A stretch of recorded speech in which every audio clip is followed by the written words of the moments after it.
जय भीम। जय भारत। जय संविधान। जय मंडल। जय जोहार। जय जवान। जय किसान। भारतीय संविधान जिंदाबाद। भीम आर्मी जिंदाबाद। आजाद समाज पार्टी जिंदाबाद। प्यारे साथियों, आज का ये महत्वपूर्ण लाइव इसलिए कि आपसे कुछ बात हो जाए। तिथियों की, दिनों का महत्व है खुद में, तो महत्वपूर्ण दिन आपसे बात हो जाए। कल से नया साल शुरू होगा और पूरे साल का संकल्प होगा।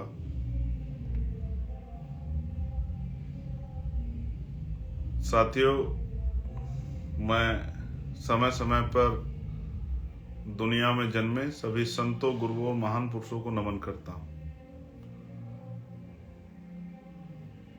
और उनमें भी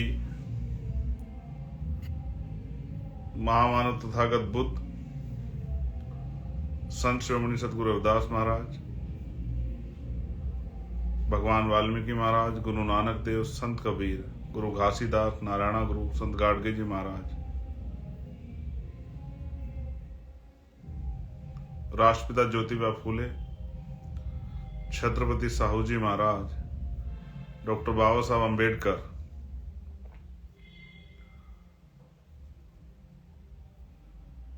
ईवी पेरियार रामानायकर स्वामी, पेरियार ललई यादव, बाबू जगदेव प्रसाद कुशवाहा, जननायक कपूरी ठाकुर, चौधरी महाराज सिंह भारती, महामना रामसूप वर्मा, बाबू शिवदयाल चौरसिया, संत राम बी प्रजापति, मां उदा देव पासी, महाराजा बिजली पासी, डॉक्टर एपीजे अब्दुल कलाम साहब, मेरे गुरु, मेरे आदर्श मान्यवर साहब श्री काशीराम, मान्यवर दीना भाना वाल्मीकि, कोतवाल धन सिंह गुर्जर और सभी आजादी की जंग में शहीद हुए शहीदों को भी और बाबू जगजीवन राम जी को नमन करता हूं।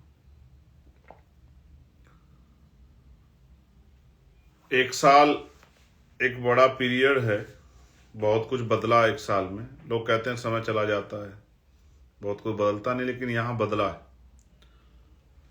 भीम आर्मी आजाद समाज पार्टी के संघर्ष को संवैधानिक स्वरूप मिला है।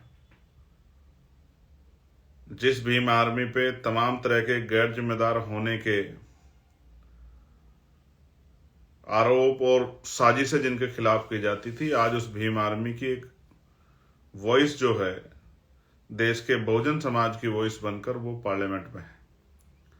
ये बदला है एक साल में।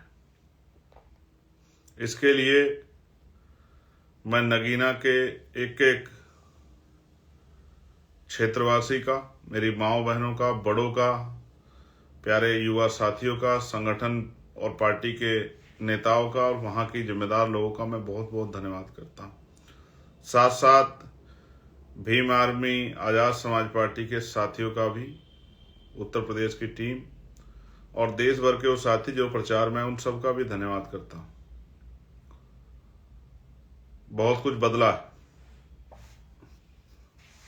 अगर मैं इतिहास के तौर पे कहूं, इस एक साल में नहीं, लेकिन सैकड़ों ऐसे आंदोलन हैं जो भीम आर्मी और फिर आजाद समाज पार्टी ने सक्रिय रूप से किए हैं। सैकड़ों लोगों ने इस आंदोलन को यहां तक पहुंचाने के लिए जेलें काटी हैं, मुसीबतें सही, लाठियां खाई, गोली भी खाई। उनमें से एक मैं भी हूं जिसको ने इसी साल जून के महीने में गोली भी खाई। नहीं, लास्ट ईयर 2023 में जून में गोली भी खाई और बाकी हमले भी बहुत सारे तमाम तरह के सहे।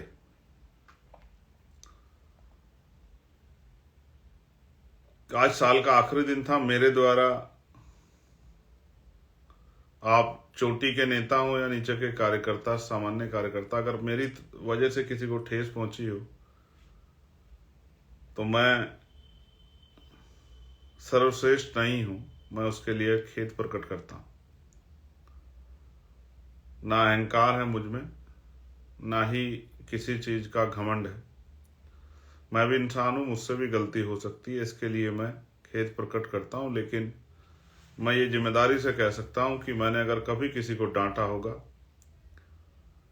या किसी पर कार्रवाई की होगी तो संगठन में अनुशासन बनाने के लिए, और अनुशासनहीनता करने पर संगठन की छवि को जिस तरह से आप लोगों ने सजाया उसी तरह से बना के रखने के लिए शायद मैंने की होगी। मैं गौरवान्वित भी महसूस करता हूं क्योंकि इसी साल में पार्लियामेंट के 3 सेशन हुए और बहुत सारे मुद्दों पर मैंने पार्लियामेंट में अपनी बात रखकर लोगों की समस्याओं का हल कराने का प्रयास किया और बहुत सारी समस्याओं का हल भी निकला है।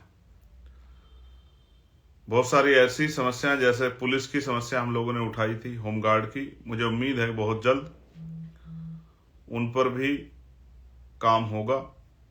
कुछ चीजें मैं आपको ओपनली नहीं बता सकता, कुछ चीजें पाइपलाइन में, चाहे उत्तराखंड के स्कॉलरशिप का मामला हो 2023-24 की, चाहे हमारे लोको पायलट साथियों की ड्यूटी का मामला हो, चाहे आशा, आंगनवाड़ी, भोजन माता, ग्राम सेवक, ग्राम चौकीदार, पीआरडी के जवान, इनका मामला हो, या schedule caste, schedule tribe, backward, Muslim, Sikh, Jain, बौद्ध, ईसाई, माइनॉरिटी पे हुआ जुल्म हो या महिलाओं पे कहीं भी हुआ अत्याचार। मैं जब पीछे की तरफ देखता हूं तो दिखाई देता है कि ये कामयाबी एक दिन की कामयाबी नहीं। इसके लिए बहुत साथियों ने कीमत चुकाई है और अभी लड़ाई शुरू हुई है। ये बहुत सारे अंधेरे में एक छोटा सा चिराग हमारे साथियों ने जलाया, जहां आरएसएस और भारतीय जनता पार्टी की सरकार जो संवैधानिक संस्थाओं को खत्म कर रही है, जो संविधान के में दिए मूल अधिकारों को जो है नष्ट कर रही है, जो देश को कमजोर कर रही है, उस सरकार के अंधेरे के सामने एक चिराग हमने कमजोर वर्गों की आवाज बना के जलाया। लेकिन अभी ऐसे बहुत सारे चिराग जलाने पड़ेंगे, इसलिए मेरे कंधों पर जिम्मेदारी है कि इस लोकसभा में जितना भी समय है वो ऐतिहासिक होना चाहिए। मैं इस बार भी बहुत सारे मुद्दों पे, चाहे बीपीएड के बच्चों का मामला हो, चाहे बीटेक के बच्चों का मामला हो, चाहे बीटीसी के बच्चों का मामला हो, चाहे हमारे अन्य जो हैं किसानों के मामले हो, सब मामलों पे चर्चा करना चाहता था, उठाना चाहता था, लेकिन सेशन इस बार नहीं चला। लेकिन 2 पीड़ाएं जो मेरे मन में हैं, पहली ये कि इस देश के में जो एजुकेशन सिस्टम में जो रिफॉर्म हम लोग चाहते हैं, समान एजुकेशन पॉलिसी, जिसको मैं अपनी सभाओं में भी कहता हूं, मीडिया पे भी कहता हूं, पार्लियामेंट में मैंने कहा,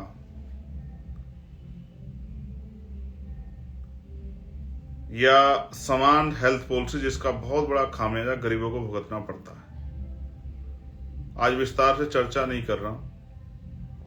ये 2 बड़े विषय मेरे मन में, जिनमें बहुत बड़े बदलाव की जरूरत है। साथ साथ बातें तो बहुत सारी कहनी है, लेकिन अभी एक घटना घटी और उस पे बहुत चिंता हमारे साथियों ने जाहिर की। मुझे भी 2-3 दिन नींद नहीं आई, तकलीफ हुई, लेकिन हर चीज से कुछ ना कुछ सीखना चाहिए। अगर कोई ये कहे कि भाजपा आरएसएस के लोग बाबा साहब अम्बेडकर का बहुत सम्मान करेंगे या उनको करना चाहिए, तो मैं इस बात को सही नहीं मानता। जिनका पहले दिन से विरोध संविधान के प्रति, बाबा साहब अम्बेडकर के विचार के प्रति, बाबा साहब अम्बेडकर के संविधान प्रदत्त अधिकारों के प्रति रहा। उनसे मैं ज्यादा उम्मीद नहीं करता हूं। लेकिन मैं ये भी सोचता हूं कि आज एक ने कहा, कल किसी और ने कह दिया। जैसे मध्य प्रदेश में कह दिया, आज हमारे लोगों ने वहां भीम आर्मी का पुतला फूका, देश के गृह मंत्री का भी और कांग्रेस के वहां के एक नेता का भी। मैंने ये भी देखा, इस पे भी मुझे बात रखनी है आपसे 1 मिनट की। लेकिन कल राजस्थान में एक आंदोलन है अन्याय के खिलाफ। राजस्थान की टीम का मैं बहुत धन्यवाद करूंगा, क्योंकि वो लगातार आंदोलन करते रहते हैं, हर जुल्म के खिलाफ डटे रहते हैं। इसी तरह के बहुत सारे आंदोलन देश भर में चल रहे हैं। एक पीड़ा मेरे मन में वो छत्तीसगढ़ के साथियों की है जो जेलों में है, जो सतनामी समाज पे हुए जुल्म के विरोध में सड़क पर निकल के आए अपनी बात को रखने के लिए, और सरकार पर आयोजित हिंसा में बहुत सारे लोगों पर मुकदमा लगकर उन लोगों को जेल जाना पड़ा। बहुत सारे लोग, इसमें जो मेन टारगेट जो भीम आर्मी के लोग वहां काम कर रहे थे, उनको जेल जबरन सरकार ने भेजा, क्योंकि मोस्टली लोग सतनामी समाज की मूवमेंट से जुड़े हुए हैं चिन्हित करके, और वो समाज का काम भी कर रहे थे। ये भी एक पीड़ा मेरे सामने है। कई जगह पे पूर्वांचल से लेकर कार्यकर्ताओं की जान गई है। हमारी एक बिटिया की बुंदेलखंड की, वो भी हमारे बीच नहीं रही है। बहुत सारी ये भी पीड़ाएं मन में है।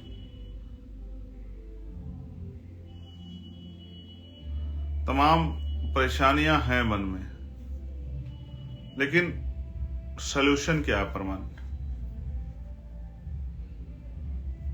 एज ए लीडर जब मैं सोचता हूं, मैं देखता हूं हमने दिल्ली में आंदोलन किए, बहुत सारे वो किए, फिर सोचता हूं कि एक दिन के आंदोलन के बाद क्या समस्या खत्म हुई? कभी कभी ऐसा लगता है सरकार हमारा टेम्परामेंट चेक कर रही हो। जैसे एक मैसेज आता था कि अगर ये मैसेज आपने इतने लोगों को फॉरवर्ड नहीं किया तो आपके साथ ये अनिष्ट हो जाएगा, आपके साथ ये तकलीफ हो जाएगी, तो इसको जल्दी जल्दी फॉरवर्ड कीजिए। कभी कभी लगता है कि अभी भी हम भावनात्मक राजनीति के आसपास ही हैं, और सामाजिक रूप से भी हम लोग कैडर के बाद भी तैयार नहीं हो पाए। हमारी भावनाएं भी तथाकथित धार्मिक लोगों की तरह बड़ी छुई मुई के पेड़ जैसी हो गई है। हम महापुरुषों को के मिशन को चलाने वाले हैं, उनको आगे बढ़ाने वाले हैं। कभी कबीर साहब की वाणियों को पढ़िए, किस तरह की कठोर आलोचना उन्होंने की। सदगुरु रविदास जी की, सदगुरु कबीर सदगुरु रविदास जी की उसको पढ़िए। गुरु नानक देव जी की वाणियों को पढ़िए, देख कितनी कठोर आलोचना की। मैं ये सोचता हूं कि हल क्या है?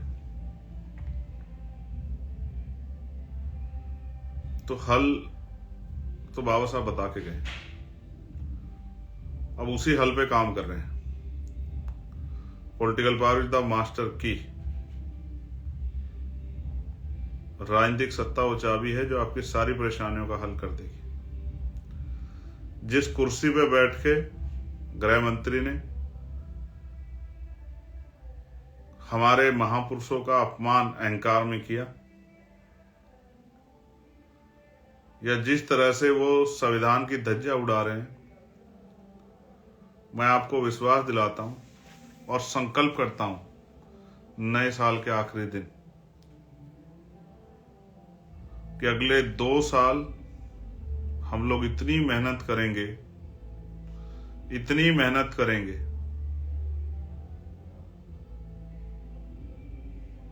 और इन शक्तियों को जो आज पॉलिटिकल पावर की वजह से अहंकारी हो गई हैं, तानाशाही हो गई हैं, उनको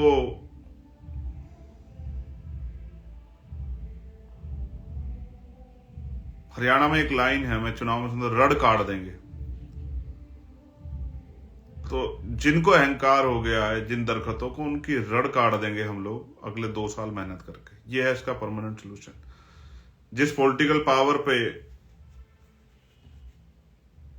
जहां बैठकर वो हमारे अधिकारों को समाप्त कर रहे हैं, हमारा अपमान कर रहे हैं, वो पॉलिटिकल पावर उनसे हम लोग छीन लेंगे। संभल की हिंसा हो, अजमेर का विषय हो, जब जब हम अधिकारों के खिलाफ आंदोलन चलाते हैं, तब तब सरकारें धर्म आधारित राजनीति को आगे बढ़ाकर, क्योंकि आज बहुत बुरे हाल हैं, तो अगर धर्म की अफीम सामने नहीं रखी जाएगी तो SC ST OBC और मुस्लिम और तमाम जो हैं अन्य धार्मिक संघ, उनके अधिकारों की बात करनी पड़ेगी, देश के हालात पर चर्चा करनी पड़ेगी। इसलिए सोचे समझी साजिश से हमारे लोगों को गुमराह कर कर धर्म के आधारित राजनीतिक व्यवस्था बनाकर जो लोग सत्ता में, उस सत्ता में बने रहना चाहते हैं। आसान टारगेट है मुसलमान की बात करके बहुत सारे लोगों को उनके विरोध में, उनकी आलोचना करके खड़ा किया जा सकता है। यही बहुत लंबे समय से चलता आ रहा है। मैं भी चाहता हूं कि आप मुझे सड़कों पे देखना चाहते हैं। कल फर्स्ट डे है, कल मैं भीमा कोरेगांव,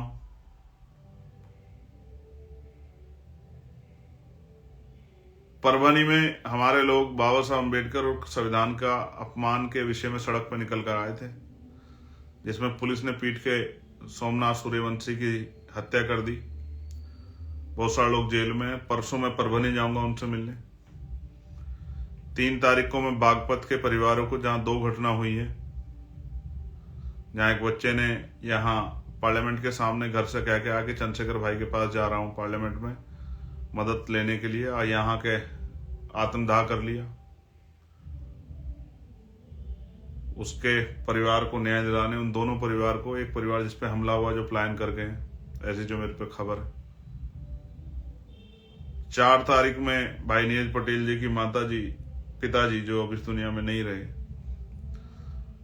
उनसे मिलने के लिए, उनके परिवार का दुख बांटने के लिए उरे जा रहा हूं। 5 तारीख को दिल्ली में चुनाव को लेकर हमारे लीडर्स लोगों ने 2 कार्यक्रम रखे, उसमें रहूंगा। 6 तारीख को मीटिंग्स हैं। 7 और 8 तारीख को पंजाब रहूंगा। 9 तारीख को पार्लियामेंट्री कमेटी की मीटिंग है, और 11 में 10 के काम निपटा के 11 में पिताजी की, मेरे लिए कठिन दिन होता जब मेरे पिताजी मुझे छोड़कर गए थे। एक बेटे के लिए पिता हीरो होते हैं, तो उनकी पुण्यतिथि में, परिनिर्वाण दिवस पे उनके, उसमें शामिल होऊंगा। फिर अपने लोकसभा क्षेत्र में लगातार कार्य करूंगा, वहां की समस्याओं को दूर करने के लिए, उनकी परेशानियों का हल करने के लिए वहां रहूंगा। ये मैंने आपको इसलिए बताया कि मैं हमेशा सड़क पे ही रहना चाहता हूं।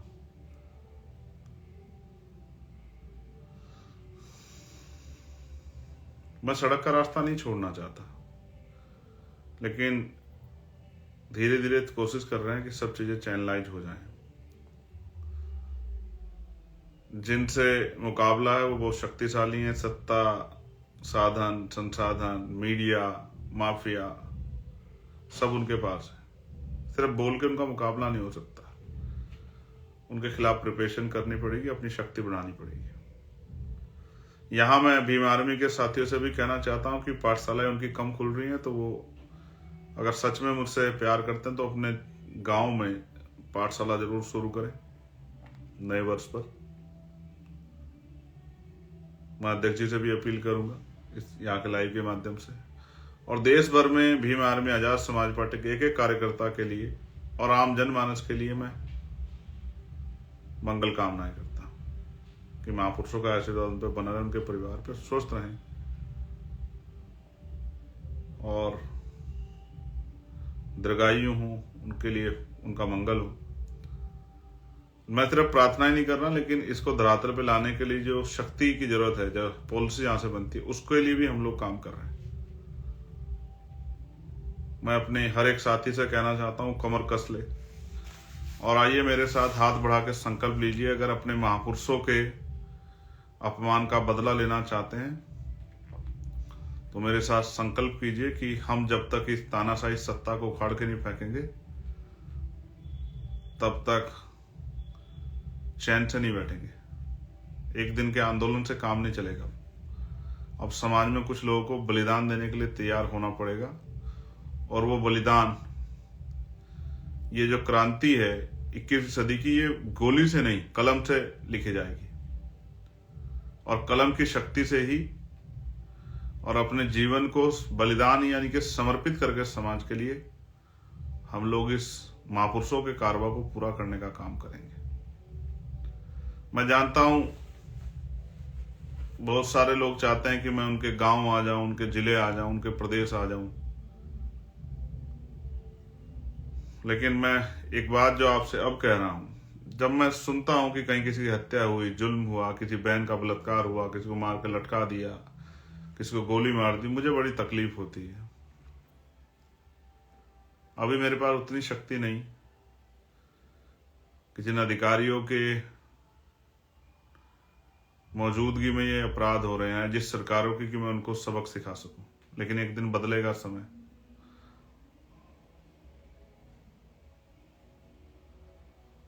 एक दिन समय बदलेगा।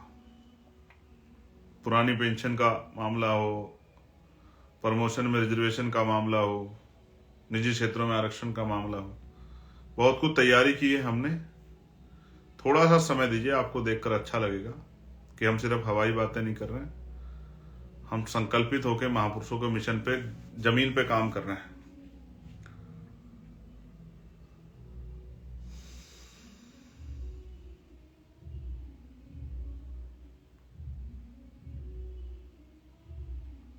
छत्तीसगढ़ भी आ रहा हूं जल्द। 2 बातें आपसे कहनी है आखिरी उसमें जाते जाते। पहली बात, हेलमेट लगाया करो। जो लोग 2 व्हीलर पे 4 व्हीलर पे चलते हैं, 2 व्हीलर पे चलते हैं हेलमेट लगाया करो। जो 4 व्हीलर चलते हैं सीट बेल्ट लगाया करो। लापरवाही मत किया करो।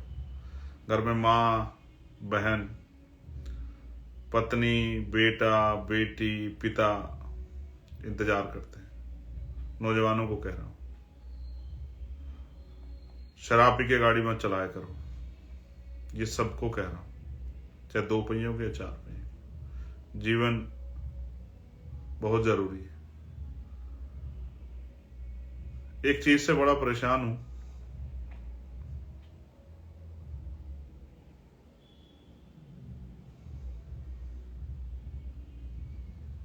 जिस तरह से दहेज का चलन गरीबों में बढ़ गया है। पहले तो अमीर लोग करते थे, लेकिन अब गरीबों पर भी इसका असर आ रहा है। सामाजिक जागरूकता कार्यक्रम कम हो गए हैं। अब उसमें क्या है कि एक बाप पूरी जिंदगी बेटा और बेटी को पालता है, इसलिए महिलाओं के प्रति सोच अभी थोड़ी सी 2 दर्जे की बनी हुई है। मैं महसूस करता हूं धरातल पे। वो बेटियों को इसलिए पढ़ाते हैं कि उसको दूसरे घर भेजना है, पैरों पे नहीं खड़ा करना चाहते। शादी में पैसे खर्च करते हैं, तमाम तरह की चीजें। लड़के वालों को दहेज की वो पूरी करते हैं। अब समय बदल गया है, लड़के वालों को जो नौकरी लग गया हमारा भाई, उसको भी, ये सभी जाति धर्मों में, उसको अंगूठी चाहिए, सोने की चैन चाहिए, अच्छा खाना चाहिए, गाड़ी चाहिए। तो इसके 2 नुकसान हो रहे हैं समाज में। पहला ये कि गरीब आदमी तो पूरी जिंदगी तो बेटी को पढ़ा लिखा के, अच्छे कपड़े पहना के, उसकी देखभाल करके जो कुछ है वो लगाता है, और फिर बेटी भी देता है और दहेज भी देता है, टूट जाता है।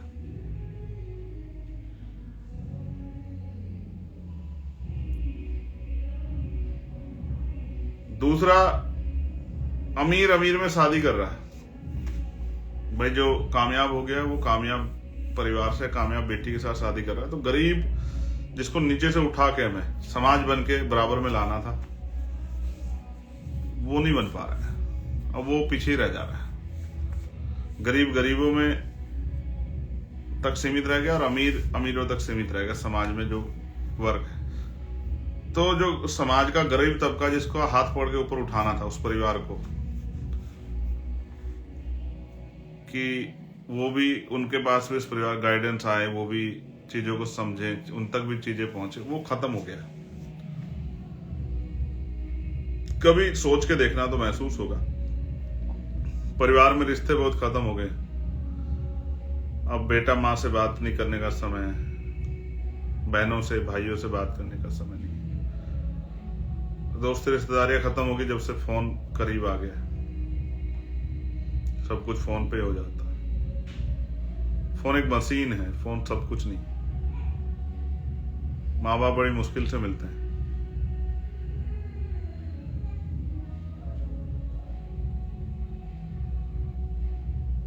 मैं आपसे कहूंगा, एक बार चले जाते हैं वापस नहीं आते, अपने माँ बाप की रिस्पेक्ट करना सीखो।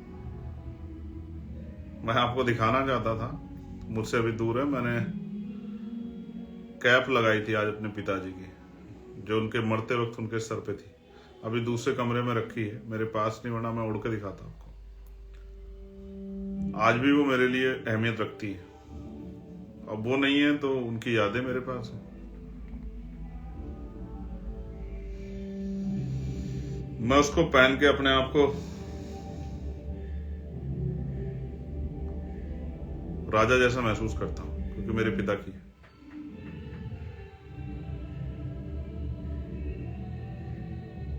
सीरियसली कह रहा हूं, माँ बाप की रिस्पेक्ट करो, मिलते नहीं है दोबारा, हर रिश्ते की रिस्पेक्ट करो। और अंत में अपनी बात को खत्म करते हुए बस इतना ही कहूंगा आपसे, कुछ नहीं मिलेगा मांगने से, ताकत पैदा करो। चिंता होती क्या आने वाले समय में किसी SC ST OBC के बच्चे को नौकरी मिलेगी सरकार? कहां से मिलेगी? जब सरकारी डिपार्टमेंट ही नहीं होंगे, सरकारी जॉब ही नहीं होगी, कहां से मिलेगी?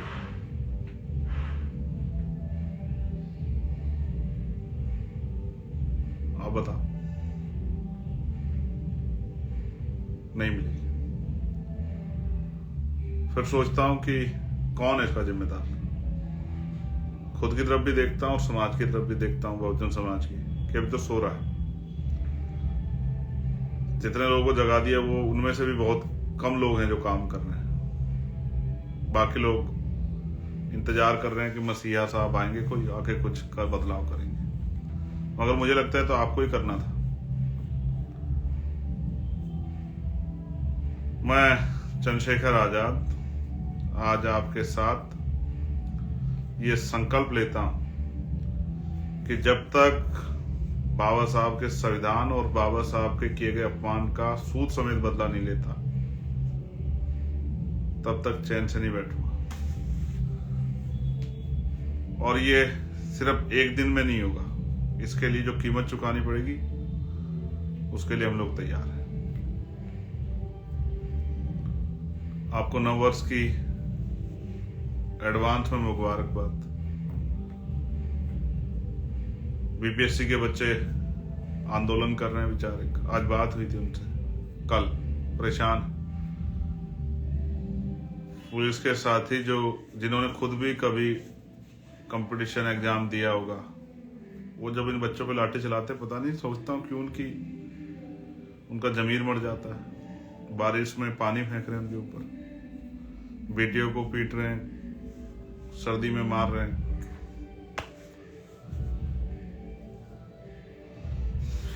चलिए, संघर्ष तो जारी रखना है, आप और हम मिलके। मैं भीम आर्मी को स्पेशल कहना चाहता हूँ, आजाद समाज पार्टी भीम आर्मी को, किसी की चिंता नहीं करनी कौन क्या कहता है, बस ये तय करना है कि हम क्या कर रहे हैं, क्योंकि बात लड़ाई कहने से नहीं, लड़ाई करने से जीती जाएगी। जय भीम, जय भारत, जय संविधान, जय मंडल, जय जोहार, जय लोकतंत्र, जय विज्ञान।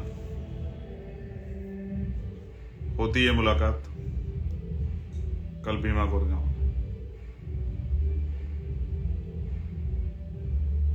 आप सबके लिए मंगल कामनाएं। आपका प्यारा भाई चंद्रशेखर आजाद।